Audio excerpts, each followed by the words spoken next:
સાંભળીએ એક મુલાકાત સર્જક ઉષા ઉપાધ્યાય સાથે. વાતચીત કરી રહ્યા છે ત્રિલોક સંઘાણી.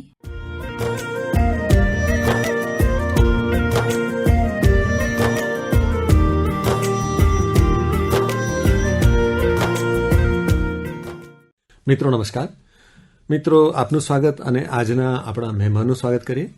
આજે ફરી એકવાર આપણી સાથે છે ઉષાબેન ઉપાધ્યાય. ઉષાબેન, આપને નમસ્કાર. નમસ્કાર. મિત્રો, ઉષાબેન ઉપાધ્યાયનો પરિચય હું આપને તાજો કરાવું.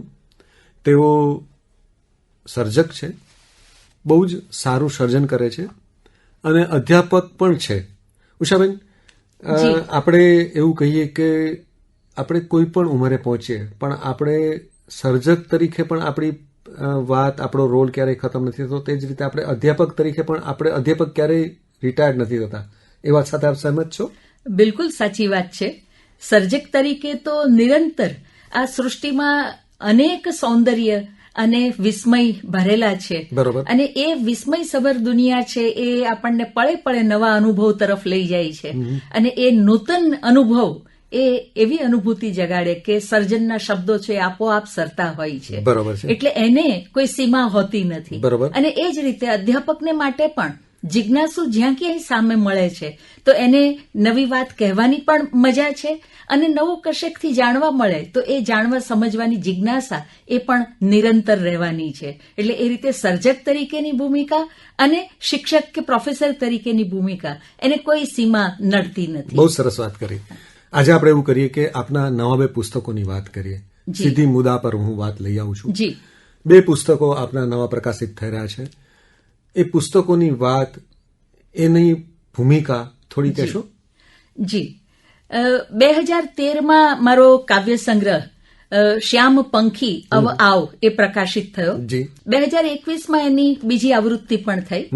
અને એટલે 2013 થી 2025 દરમિયાન અનેક કાવ્યો લખાતા ગયા. બરોબર. ગીત, ગઝલ, અછાંદસ. પણ એ ગ્રંથસ્થ કરવાનો સમય નહોતો મળતો. અથવા એમ કહી કે થોડીક મારા પોતાના પ્રત્યે હું બેપરવા પણ ખરી. એટલે લખાયું તો હતું પણ પુસ્તકો છે એ કર્યા નહોતા. અને તાજેતરમાં 2 પુસ્તકો એક સાથે આવી રહ્યા છે. એક ગઝલ સંગ્રહ છે ધરાનું નૂર છું. બરોબર. અને બીજો ગીત સંગ્રહ છે તેજનો તરાપો લઈને. આમ એક સાથે આ 2 સંગ્રહ જે આવી રહ્યા છે એ 2013 પછી લખાયેલી કવિતાના સંગ્રહો છે. હવે ઉષાબેન, મારા જેવા જે વાંચકો હોય એમને પહેલો સવાલ એ થાય કે આ શીર્ષક પાછળની પણ કોઈ વાત હશે. કારણ કે આપણે જયારે એક શીર્ષક નક્કી કરીએ ત્યારે પણ આપણને કંઈક કહેવું હોય છે શીર્ષક દ્વારા. તો ધરાનું નૂર છું એની પહેલા વાત કરીએ. તો એમાં ઉષાબેન શું કહેવા ઈચ્છે છે? હા, ધરાનું નૂર છું એ જે શીર્ષકના શબ્દો છે એ એક ગઝલ એનો જે શેર છે એમાંથી જ લીધેલા શબ્દો છે આમ તો. પણ મૂળ ભાવ એની પાછળ એ છે કે માત્ર હું નહીં પણ કવિ અને કલાકાર એ આ પૃથ્વીનું નૂર છે. જે સામાન્ય દૈનંદિનીય અનેક પ્રકારની જટાજૂટથી ભરેલું જીવન છે એમાં જો કોઈ તેજ પુંજો વેરાયેલા હોય તો એ કવિ અને કલાકારો છે. અને એ અર્થમાં હું પણ એક કવિ છું, કલાકાર છું એવી એક અનુભૂતિ સાથે અને એક ધન્યતા, અહીંયા ગર્વની વાત નથી પણ ધન્યતાની વાત છે કે એક સર્જક તરીકે મને જે શબ્દ સાંપડ્યો છે એની જે ધન્યતા છે અને એ આ ધરાનું નૂર છું એ શબ્દની અંદર ગઝલમાં વ્યક્ત થઈ છે. અને આ ગઝલ સંગ્રહનું શીર્ષક પણ એના ઉપરથી જ અપાયું. બહુ સરસ. તો આપણે એવું કરીએ કે આપની એક કૃતિ આપણે શ્રોતા મિત્રો સાથે વહેંચીશું? જી, જરૂર જરૂર.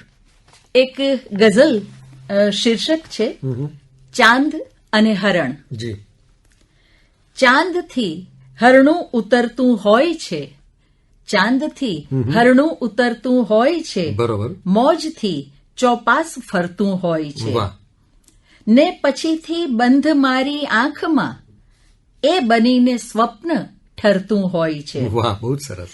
ને કોઈ મારું નામ હળવે જ્યાં લખે, કોઈ મારું નામ હળવે જ્યાં લખે ને હવામાં ગીત તરતું હોય છે. ને કેટલા જન્મો વટાવી આવતો સાદ કોઈ રોજ કરતું હોય છે.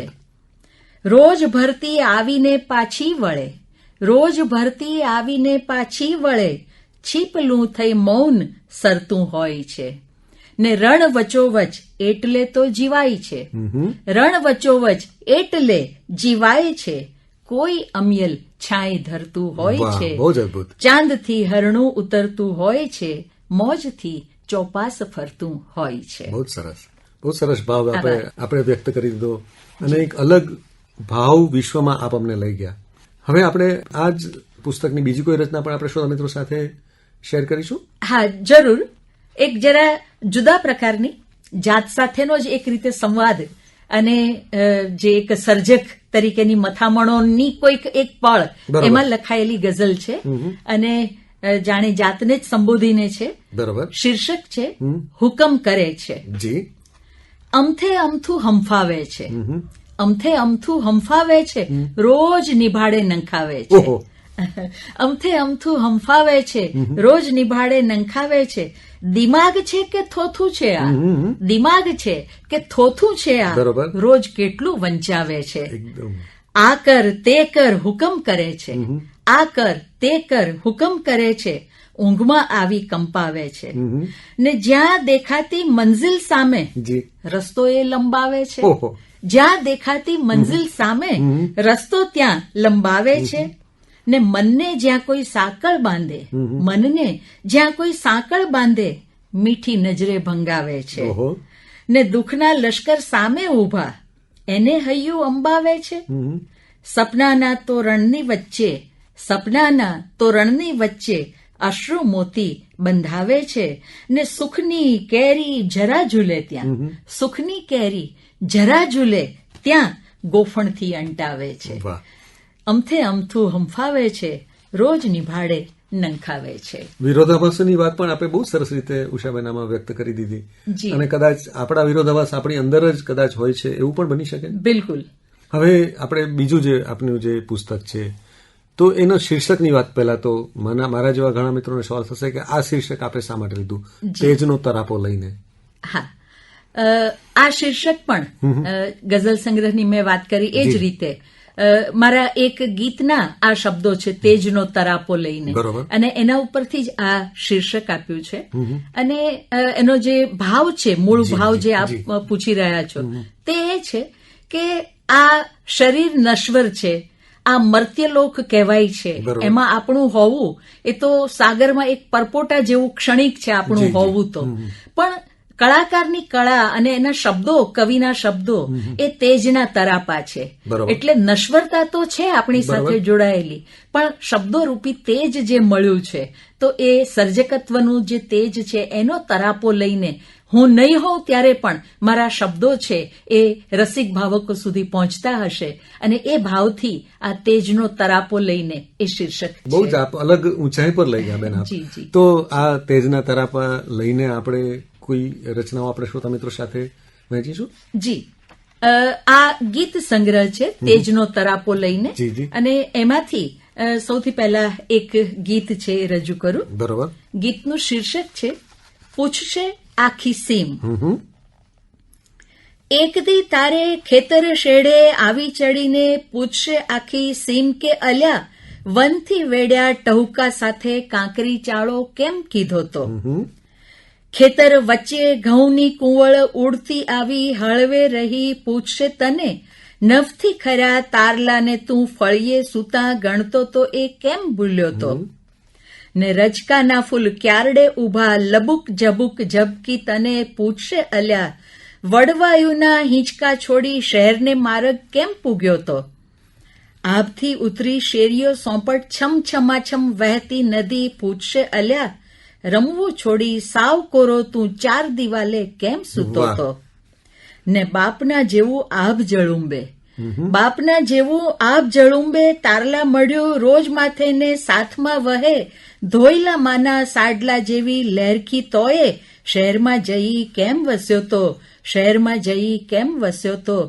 એક દી તારે ખેતર શેડે આવી ચડીને પૂછશે આખી સીમ કે અલ્યા વનથી વેડ્યા ટહુકા સાથે કાંકરી ચાળો કેમ કીધો તો. બહુ જ સરસ, બહુ જ સરસ.